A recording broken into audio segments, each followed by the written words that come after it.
Dear student, তোমরা যারা SSC 26 ব্যাচের স্টুডেন্ট আছো, তোমাদের জন্য আজকে ইংরেজি সেকেন্ড পার্টে খুবই গুরুত্বপূর্ণ যে প্যারাগ্রাফের উপর 100% কমন উপযোগী একটা সাজেশন নিয়ে আসছি। তোমরা এই প্যারাগ্রাফগুলো যদি ভালোভাবে পড়ো, দেখবা যে এগুলোর মধ্যে কমন পাবা। এই প্যারাগ্রাফগুলোর মধ্যে যদি তোমরা প্রথম 5টা প্যারাগ্রাফ যদি মুখস্থ রাখতে পারো বা জানো, বা এই জিনিসগুলো যদি তোমাদের মুখস্থ বা আয়ত্তে থাকে, তাহলে আমি আর কি এতটুকু তোমাদের গ্যারান্টি দিতে পারি, মানে বাংলাদেশে যে কয়েকটা বোর্ড আছে সব কয়েকটা বোর্ডে এই প্রথম পাঁচটা থেকে প্যারাগ্রাফ, মানে কোনো না এই প্রথম 5টার মধ্যে কোনো না কোনো প্যারাগ্রাফ একটা কমন থাকবেই।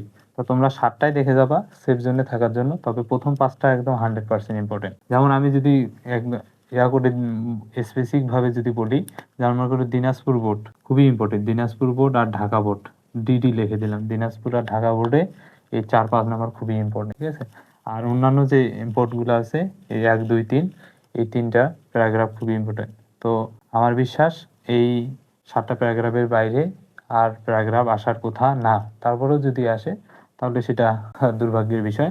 তো আমার পরামর্শ থাকবে বা আমার সাজেশন থাকবে, তোমরা এই 7টা প্যারাগ্রাফ পড়ে যাবা, তবে প্রথম 5টা প্যারাগ্রাফ একদম ঠাড়া মুখস্থ করে দিয়ে দিবা। দেখবা যে তুমি 100%, আমি যদি 200% দিই, 200%, 500% যদি দেই, তারপরে তোমরা কি পাবা? কমন পাবা।